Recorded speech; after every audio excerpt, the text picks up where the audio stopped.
Welcome everyone. Hallo und herzlich willkommen zu der 4. Episode von Yell it! Yell it, yell it, yell it, yell it, yell it from the mountain. Yell It from the Mountain. Heute mit der wunderbaren Denise Mbeye. Was war heute Mittag? Na, bitte nicht. Schaut super aus, Hans. Shabby Look. Meine Mitschwestern. Und das ist Sina. Luisa muss bis heute Nachmittag einen Videoclip fertigstellen und ich dachte, du könntest dir dabei helfen. Mein Vater, meine Großmutter, meine Tanten, die haben alle Schulden gemacht, damit ich nach Europa kann. Geld verdiene. Aber Udo hat mich nicht gelassen.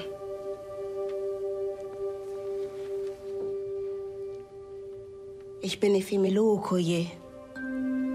Ihr ganzer Stolz. Ist alles okay? Ich hab noch niemanden geküsst. Was heißt?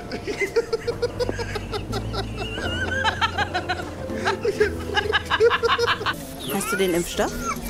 Oh, danke der Nachfrage. Ja, mir geht's gut und ich hatte eine wunderbare Reise. Seit wann halten wir beide uns mit solchen Banalitäten auf? Ich weiß, was euer Bruder getan hat. Bei ihm wirken die Mächte des Bösen. Diesen Kampf hat er gewonnen. Ich kann nicht mehr zurück. Doch, das könnt ihr. Ihr müsst sogar. Jetzt noch mal in Ruhe. Also, es war so. Ach du Scheiße. My heart is open wide, but you are out of sight. Welcome! Hey, Benita, vielen Dank, dass ich da sein darf. Ich freue mich. Yellen! Also ich sitze gerade im Goethe-Institut in Toronto. Hinter mir sieht man 3 Bilder, die sind alle 3 in Schwarz-Weiß. Es sind Kameras zu sehen aus verschiedenen Perspektiven und diese Bilder sind von der Dresdner Künstlerin Ricarda Rogan. Und ich habe ein Kleid an, das ist schwarz und an der Naht blau abgesetzt und meine Haare nach oben gesteckt, weiße AirPods und roten Lippenstift. Und das ist tatsächlich, die Ohrringe sind so aus Kente Cloth aus Uganda. Und ich trinke, genau vor mir steht ein Glas und eine Flasche mit Kombucha drin und ich halte ein Moderationskärtchen in meiner Hand. How about you? Ich sitze in einem Raum, der recht weiß ist und recht leer. Das ist mein Wohnzimmer. Hinter mir hängen auch Bilder. Man kann nicht alle sehen. Wenn ich mich zur Seite bewege, sieht man sie. Das sind Bilder. Einmal ist ein Mann abgebildet, der auf dem Boden sitzt. Hinter ihm eine Lehmhütte. Und daneben ist eine stillende Frau abgebildet mit einem Kopftuch und auch in einem Dorf, in einem senegalesischen Dorf. Vermutlich mein Vater hat diese Bilder gemalt. Und auf der anderen Seite, wenn ich mich in die andere Richtung bewege, sieht man ein Kunstwerk. Das sind mehrere Metallringe, die aneinander gebracht werden. Also es ist der kleinste Ring in der Mitte, es wird dann immer größer. Und diese Metallringe sind dann durchzogen von Ästlein, die umwickelt sind mit buntem Garn. Und das ist ein Kunstwerk, ist eine Kooperation von Ralf Blawat und Mancha Friedrich.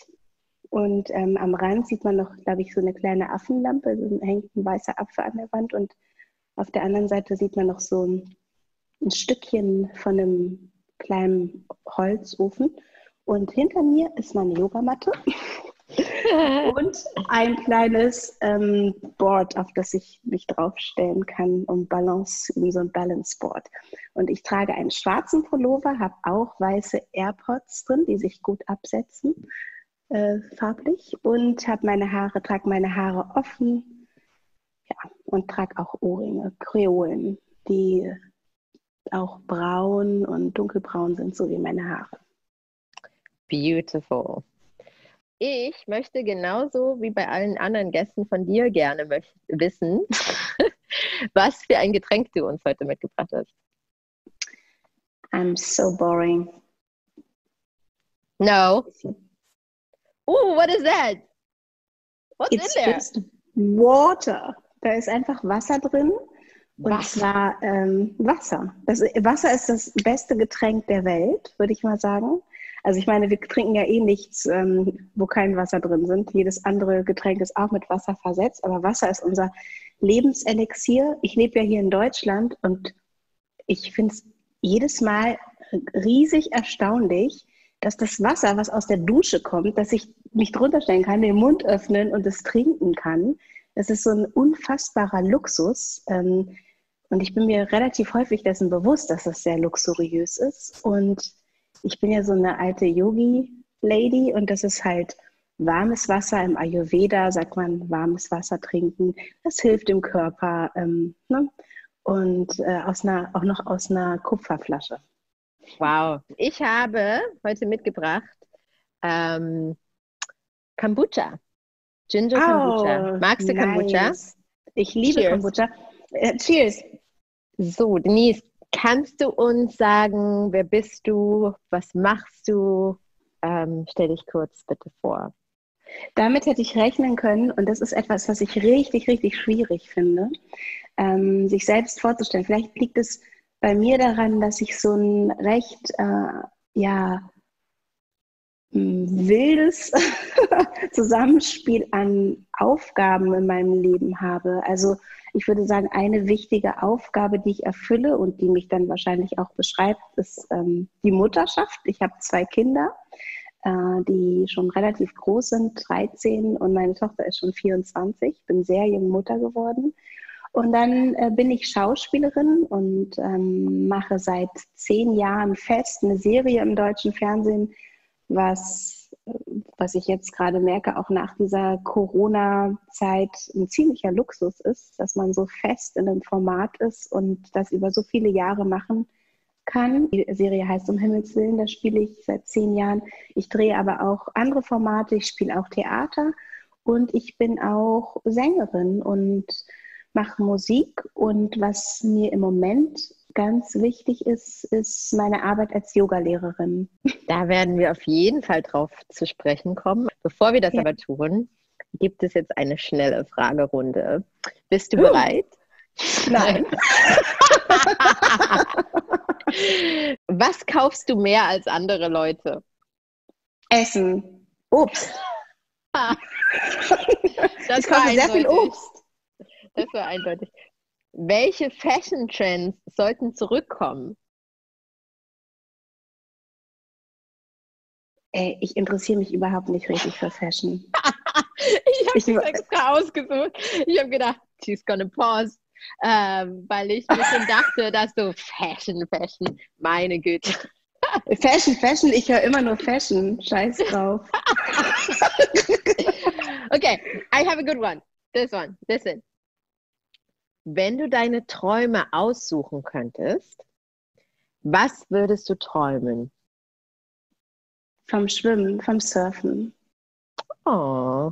Ja, und ich Windsurfe und das ist irgendwie für mich ein totales Gefühl von Leichtigkeit. So, also auf dem Surfbrett zu sein, ins Gleiten zu kommen, dann schwebt man so übers Wasser fast. Das ist herrlich. Machst du das in Deutschland auch? Ja, wir haben hier in der Nähe, ich bin ja in Hannover, das habe ich vergessen zu sagen. Ich lebe in Hannover und wir haben hier in der Nähe so einen Tümpel. Das ist ein Moorsee, der heißt Steinhuder Meer. Und das ist sozusagen unser Homespot. Und hier kann man auch Windsurfen oder wir fahren eben an die Ostsee, wenn wir in Deutschland surfen wollen. Ja.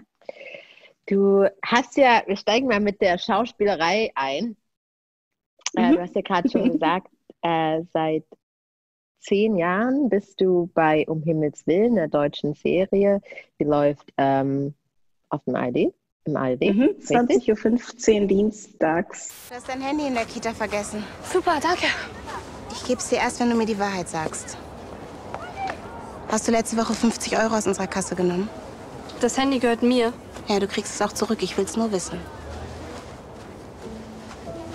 Und gestern? Was war da? Da wolltest du wieder Geld aus der Kasse nehmen. Es ist nur geliehen. Ich zahl's ganz sicher zurück. Warum hast du das gemacht, Luisa? Ich muss unbedingt diesen Wettbewerb gewinnen. Den vom Sportpark Stark? Ja, da macht Kathi mit. Aber es wird sowieso nichts. Morgen ist Abgabetermin und mein Video ist noch nicht fertig. Vielleicht solltest du mal mit Sina reden. Dann könnte noch was werden aus deinem Clip. Sina? Sina war bis vor einem Jahr noch eine sehr berühmte DJ und in allen angesagten Clubs unterwegs. Echt? Und woher kennen Sie so jemand Berühmten? Das Leben ist voller Überraschungen. Und du spielst eine Nonne, Lela. Ja? Ja. Und sie... und das ist ja, finde ich, schon eine besondere Rolle. Erzähl uns doch ein bisschen was von der Arbeit, von deiner Figur und vor allem auch diese Rolle jetzt so lange auch schon auszufüllen. Das ist voll interessant, weil dadurch, dass man das so lange spielt, ist es irgendwie so in Fleisch und Blut, dass ich gar nicht mehr so viel drüber nachdenke, tatsächlich über Lela. Also ich habe jetzt gerade was anderes gedreht, eine Woche bevor ich meinen ersten Drehtag bei Um Himmels Willen hatte, und ich habe so gemerkt, oh, was für ein Unterschied irgendwie, dieses sich nochmal richtig befassen müssen, die Rolle erarbeiten, der eine Geschichte geben und so. Das brauche ich ja alles nicht mehr, weil ich mache das ja seit 10 Jahren. Und also witzigerweise habe ich jetzt dadurch, dass ich Lela spiele, ein paar Nonnen kennengelernt. Und das, was man so denkt, dass es irgendwie so gar nichts mit dem eigenen Leben zu tun hat, das stimmt nicht. Was halt schön daran ist, so lange in einem Format zu sein, ist, dass man so an so ein Set kommt und irgendwie alle schon kennt. Und erinnerst du dich noch an den Moment, als das Angebot auf dem Tisch lag und was hat das in dir ausgelöst, jetzt im deutschen Fernsehen eine Nonne zu spielen? Ich weiß gar nicht. Also ich war ja bei dem Casting.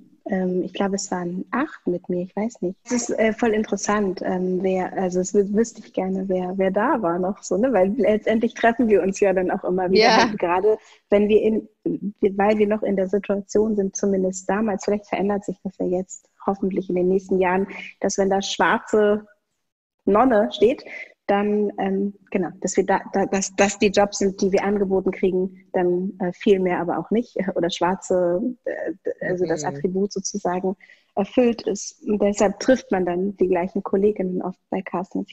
Aber was ist so eine Rolle, wo du so denkst, oh ja, hätte ich mega Bock drauf? Also was ich total gut finden würde und was ich gerne machen würde, ist etwas, was mich wirklich fordert, wo ich das Gefühl habe, ja, jetzt muss ich richtig ran. Ich habe jetzt irgendwie schon so Episodenhauptrollen oder so für so Fernsehsachen gespielt, aber ich habe noch nie eine Hauptrolle im Theater schon, aber in einem Film gehabt. So. Und das liegt sicher auch, wahrscheinlich liegt es auch an der Hautfarbe in Deutschland. Ich weiß es nicht, ob es daran liegt. Wir wissen es nicht, aber liebe Zuschauer, es hören und es sehen ja ganz, ganz viele Casting-Agents und Caster, Regisseure, Produzenten. Denise hat noch nie eine Hauptrolle gespielt. Genau, und jetzt sagen sie, hey, es ist das Talent. Nein, ich will dich nur kurz fragen, und wir können es auch rauslassen, wenn du nicht möchtest, aber sonst würde ich noch mal kurz über die Traumschiff-Produktion sprechen. Benita, ja. Ich habe gerade in meinem Podcast, ich mache ja auch noch Podcasts, das habe ich vergessen. Ja, da kommen wir auch noch. Ne? Ich habe in meinem Podcast gerade erzählt, ich werde wahrscheinlich fast jeden Job annehmen, den ich bekomme gerade.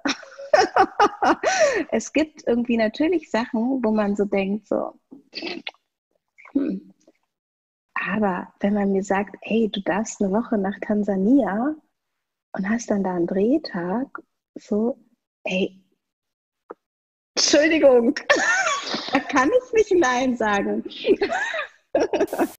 Dass Sie entspannt Ihre Rückreise antreten können. Altersdiabetes, wie das klingt. Wie Methusalem. Ach genau, du wirst 100 Jahre alt. Wir beide werden 100 Jahre alt. Danke, mein Freund. Du hast uns sehr geholfen. Es war mir ein großes Vergnügen. Irgendwann schaffe ich es noch, dass du mich auf meinem Schiff besuchst. Eine Antilope hat nichts auf dem Ozean verloren. Das weißt du. Du bist jetzt ein Maasai. Es ist mir eine große Ehre.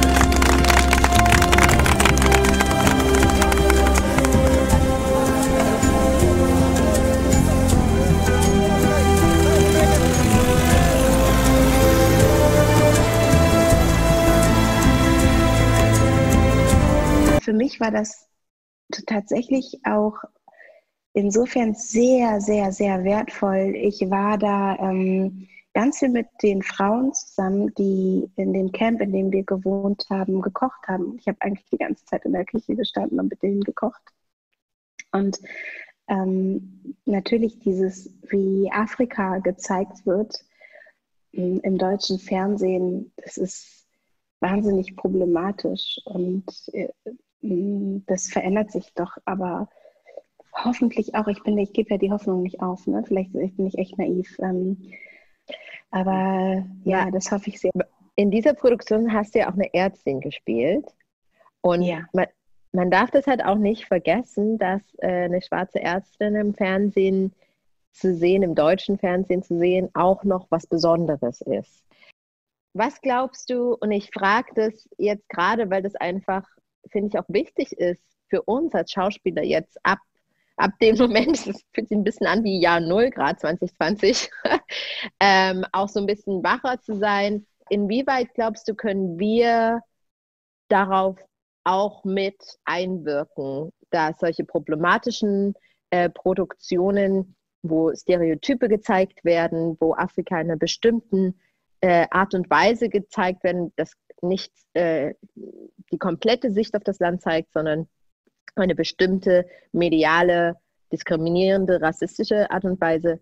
Was glaubst du, ist unsere Rolle als KünstlerInnen, als SchauspielerInnen, die ja am Ende kommen, wenn alles schon steht und nichts mehr entschieden wird? Oder? Wenn du in meiner Filmografie so schaust, ne, gibt es ganz viele Situationen, wo ich so denke, oh mein Gott! So, und ich habe aber ganz oft auch gesagt, ey, das ist echt nicht cool. Lass uns das wenigstens abschwächen oder anders machen oder so. Und da passiert übrigens auch nichts. Also wenn du dann am Set bist und das sagst, die schicken dich ja nicht nach Hause. Dennoch gibt es immer Situationen, also noch immer in den Produktionen, die ich gemacht habe, wo ich so nicht happy damit bin. Und ich glaube schon, dass ich gerne so eine Verantwortung übernehmen will, aber dass ich das auch ganz oft nicht kann. Und da ist es, glaube ich, ganz wichtig, dass man sich zusammentut, dass wir miteinander reden. Ich denke, dass wir einen Anteil haben, aber der muss vielleicht auch vorher schon passieren, und zwar bevor die Produktion steht. Das bedeutet, und ich habe gestern gerade gepostet, dass im Zug ein Polizist eingestiegen ist, jetzt mache ich einen kleinen Schlenker, ein junger schwarzer Mann, und dann haben ganz viele gefragt, wieso ist das wichtig? Es ist wichtig, weil er Teil der Gesellschaft ist und sozusagen diese marginalisierte Gruppe sichtbar wird und ihren Einfluss nehmen kann an dieser wichtigen Stelle, nämlich in der Polizei. Und genauso ist es auch wichtig, dass eben RegisseurInnen, AutorInnen, ProduzentInnen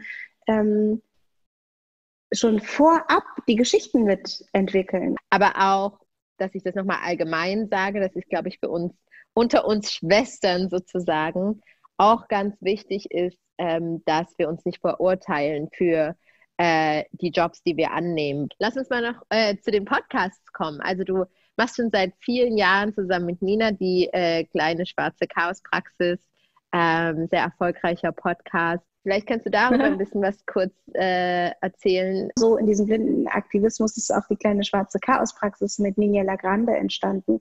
Wir hatten Lust, gemeinsam was zu machen und haben gedacht, wir gemeinsam sind das kleine Schwarze. Nina ist 1,40 und damit kleinwüchsig, und wir haben gedacht, komm, wir haben uns kennengelernt und haben gesagt, guck mal, wir sind doch das kleine Schwarze, was machen wir zusammen? Und dann haben wir gedacht, vielleicht lernen wir uns erstmal kennen, und das machen wir, indem wir unsere Gespräche aufzeichnen, und daraus ist eben diese Podcast-Reihe geworden, die tatsächlich, genau wie unser Gespräch, jetzt hast du ein paar Fragen überlegt, aber tatsächlich sehr fließt und wo wir eigentlich vorab keine Themen oder so uns nehmen, sondern miteinander sprechen, so wie es gerade passiert. Dann habe ich noch einen anderen Podcast, der heißt Und du so, da interviewe ich SchauspielerInnen, der schläft ein bisschen. Da habe ich ganz oft am Set, wenn ich Leute getroffen habe, dann im Wohnwagen Gespräche geführt, und es sind auch ein paar schwarze KollegInnen dabei. Die erste ist Joanna Adojimfi, die dabei ist. und ein Hausmann ist in einer Folge zu hören, Langston Übel ist in einer Folge zu hören. Und haben wir dann noch irgendwas Besonderes zu erwarten in Zukunft? Oder also du wirst ja auf jeden Fall ich werde mal Benita Bailey einladen. That's what I wanted to hear. Thank you. Check. Aber was auch noch ganz wichtig, eine große Rolle in deinem Leben spielt, ist die Musik.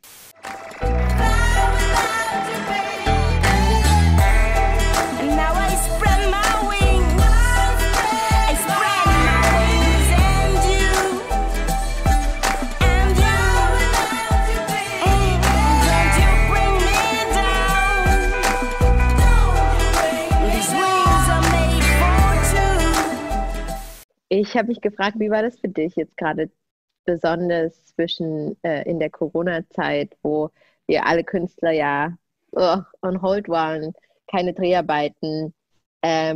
Konntest du die Zeit nutzen, Musik zu machen? Ich habe einen Song gemacht, der heißt Lockdown. And when your week is so good, I can feel you. One love, one soul, loving is a human right. Wanna stop zooming in, I wanna go outside.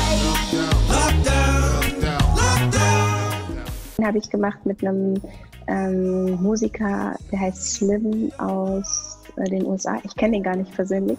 Mit einer Musikerin, die mich angesprochen hat, die ich kenne, mit der ich früher mal Musik gemacht habe bei meiner eigenen Produktion, lieber D-Funk, genau. Und die Saxophonistin und noch mit einem Rapper aus Frankreich. Da haben wir dieses Lockdown-Thema uns damit befasst. Und wegen des Yoga habe ich so ein Mantra eigentlich noch gemacht. Das heißt Rise in Mode. Your light, shine it bright, rise up, keep on rising, keep on rising, keep on. Oh, keep on.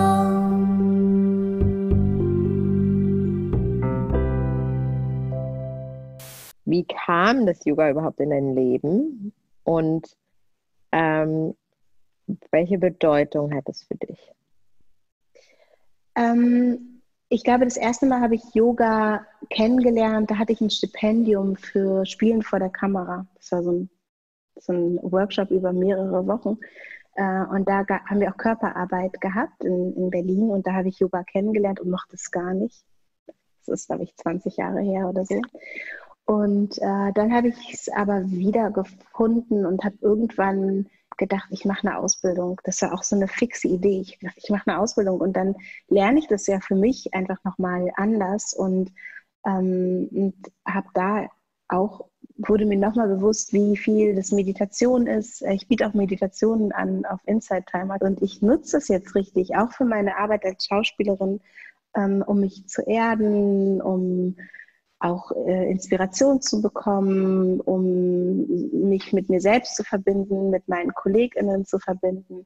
Und das ist für mich wirklich ein richtiges Geschenk. Und kennst du auch Kemetic Yoga? Isa Konga. Ja. Ist eine ganz junge, genau, bei Isa. Genau. Ja, sie hat hier einen Kurs angeboten, das war im Rahmen von einem ISD-Festival oder so, da hat sie, also Initiative Schwarze Menschen in Deutschland, da hat sie Yoga angeboten, da war ich da und habe Bekanntschaft mit Kemetic Yoga gemacht. Es gibt einen tollen Podcast, der heißt Yoga is Dead. Das sind zwei indischstämmige Amerikanerinnen, die über Cultural Appropriation zum Beispiel darüber sprechen, über Gurus und deren Missbrauchsgeschichten und so und wirklich Yoga einmal umgraben. Es ist nicht sehr angenehm zu hören, aber sehr wahr, was sie erzählen und deshalb ein toller Podcast. Genau, und auch die leugnen nicht, dass Yoga auch Roots in Ägypten haben könnte. Oder? Genau. Bevor wir zum Ende kommen und du dann auch was yellen darfst. Oh Gott. Kannst du schon mal nochmal überlegen, hast noch 2 Sekunden. Nee, aber ich habe noch eine Frage vorher für dich. Und zwar, was oder auf welche Art und Weise fühlst du dich am meisten unterstützt? Ich fühle mich gestärkt, wenn ich das Gefühl habe, ich kann in einer Situation, die vielleicht schwierig für mich ist, sehr offen sein. Und wenn ich das Gefühl habe, dass die andere Person zuhört und nicht sofort die Antwort auf das Problem hat, sondern also nicht sofort sagt, ach, ist nicht so schlimm oder ach, das kriegen wir so hin, sondern dass das Gefühl habe, es arbeitet wirklich in jemandem und vielleicht gibt es dann irgendwann ein richtiges Ergebnis, ein Resultat, das für mich tatsächlich Erleichterung schafft. So. Und dann fühle ich mich unterstützt. Was interessant dabei ist, dass ich das selber gerade lerne, dass ich versuche ganz oft so zu beschwichtigen, zu beruhigen und so. Und ich habe gerade tatsächlich gelernt, auch in der jetzigen Situation, dass das nicht das ist, was das Gegenüber meist braucht, sondern dass man mehr Tiefe zulassen muss, damit man einander wirklich helfen und unterstützen kann, dass es meist nicht so einfach ist. Wenn du jetzt bereit bist. Keep on rising, don't be shy, keep on rising and share your light. Keep on, just keep on, keep on, keep on. Vielen, vielen, vielen, vielen Dank, dass du heute Gast warst bei Yell It. Danke für deine Zeit. Ich und wir vom Yell It Team wünschen dir alles, alles Liebe und viel Erfolg für deine Zukunft, aber vor allem Gesundheit und dass du weiter so offen bleibst und so viel Lust hast auf das Leben und auf das, was kommt. Und danke für diese wunderbaren Momente, wo du einfach Offenheit gezeigt hast, ehrlich warst und ich liebe dein Lachen. I love it. Das ist total ansteckend. Danke dir, Benita. Ich wünsche dir ganz, ganz viel Erfolg für Yell It. Ich freue mich auf noch weitere 40 Folgen. Love and Peace. So. Vielen, vielen Dank fürs Einschalten, fürs Zuhören in der 4. Episode von Yell It. Wir von Yell It gehen jetzt in die Sommerpause. Das heißt, es gibt die nächsten Wochen erstmal noch keine weitere Yell It Show, aber wir hoffen, wir sind dann im September mit neuen Kräften zurück. Wenn ihr Yell It unterstützen möchtet, dann bitte teilt doch auf allen möglichen Kanälen diese wunderbare Show. Entweder auf IGTV oder auf YouTube oder direkt bei Facebook. Wir wünschen einen wunderschönen restlichen Sommer und wir sehen uns dann in aller Frische wieder im September. Tschüss. Yell it, yell it, yell it, yell it, yell it from the mountains.